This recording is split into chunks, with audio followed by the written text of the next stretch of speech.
Hello everyone, I'm here today with a new process video. I am working on a 6x12 pocket page, and these are photos from my Boston trip now.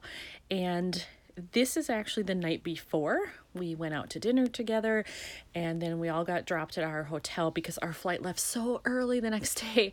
We didn't want to have to be up at like 3:30 a.m. and drive from home all the way to the airport, so we got a hotel close to the airport and snuggled up in our room so that we could get up and take the shuttle early in the morning. So here we are, and I thought, I love this photo, it's so cute. My friends on their phones before bed.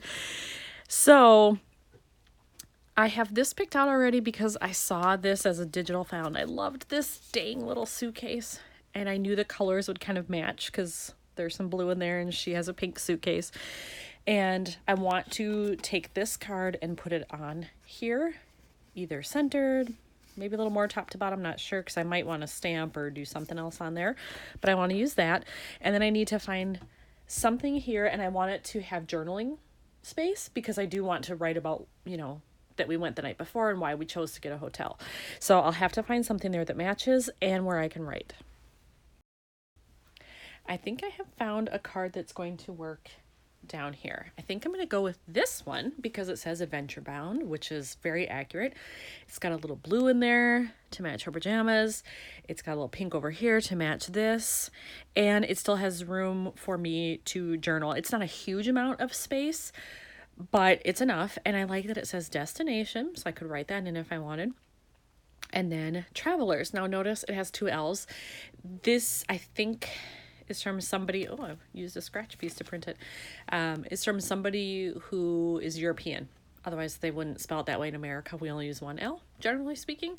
But that doesn't bother me. I get lots of files like that, or things that have a U inserted, whereas we just, like the word color, where we don't do that in the United States. I'm still going to use it. It's fine. I like it because it matches, and it has the room that I need. Okay, the first thing I did was I adhered this card, and I decided to do it a little bit more towards the bottom so that I can stamp or attach some kind of embellishment up here, because if I do anything on this photo, I probably would also do it at the top. There's dead space there rather than at the bottom, so then they wouldn't be next to each other. They'd be spaced out a little bit. I don't know that I'm going to do that, but I like to leave myself room just in case. So when I think about what I want to do next, it really could be any embellishments for any of these photos. So I will start looking for those kinds of things. For this photo up here, excuse me, I'm losing my voice a little today. For this photo, I've decided I am going to do something up top. I've got this weird bright spot from the light anyway. So I pulled out one of my little circular elements here. These are just digital files that I bought, and then I punch them out. The color matches, and then I can put this over the top there, and it'll cover almost all of that weird lighting situation. Plus it gives me room to still put a little sticker or stamp or something right there. So that's my plan for that one.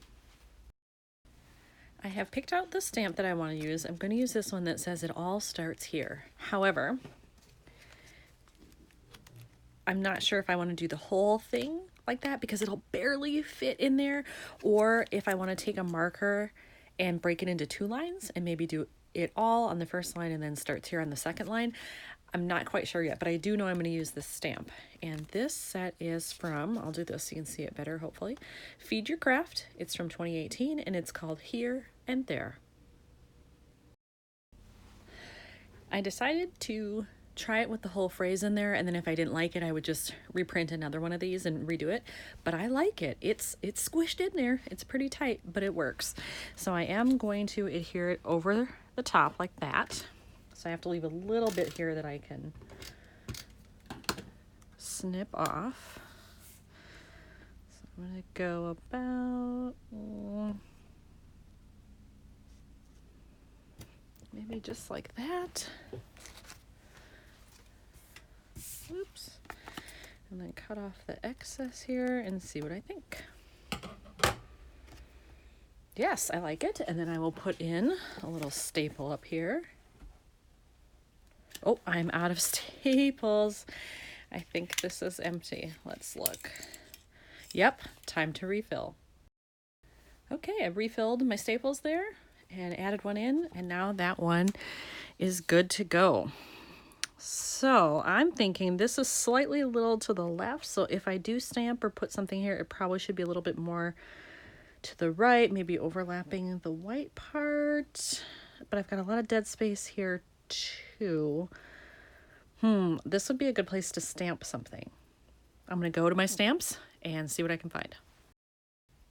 So I've decided I am going to stamp here, and I think I'm going to do this one that says "in the moment." I like it. Plus it's got a little bit of a geotag, and it's a nice bold graphic image, which I think will look nice right here since this is kind of so plain. I forgot to mention that previous stamp set is from Christine Heron. She owns a company called Everyday Explorers, so that's where this stamp comes from. So if you're interested, look her up online. Now I've decided I am going to stamp here as well, and I pulled out another stamp set, and I'm going to use this one that says "Let yourself rest," because we were in a hotel, which makes perfect sense, and this was our downtime before all the craziness of the trip started. And this is another one that's by Christine Heron, and this one is in combination with Kelly Purkey. It's an older one, 2016, so I have no idea if this is available or not somewhere, maybe on eBay, but that is who makes it. So here it is after I've done the stamping. Love that one too. And I like that these are not quite centered. They're a little bit off, which is good. And I've got a lot of stamping here already. I've got 3 things. I don't think I'm going to do any more stamping, but I feel like the right side needs something else, maybe right here, because I'm going to leave this blank. I've already got 2 things happening. This is quite bold. I've got stamping here. So maybe something on this right-hand side. I'll go into my stash. Well, in my stash, I knew I had some arrows, and I thought I had some pink ones that might match. And this is sort of an ombre thing happening here, but it is a darker pink, so I think I can get away with it. And what I would like to do is take this photo and actually cover up that no smoking thing. It's kind of ugly, detracts from the sign here, and maybe just go like that. And then pointing down from our room, and then I've got a little something there, and it also covers up something that I don't want to see. Once I had the arrow adhered, I was pretty sure that I was done with this and not going to do anything else, so I'm going to stick with it. So I'm just going to show you the close-up here.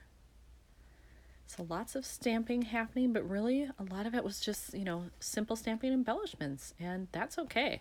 So here's one of my first layouts done for Boston. Thanks for watching, everyone.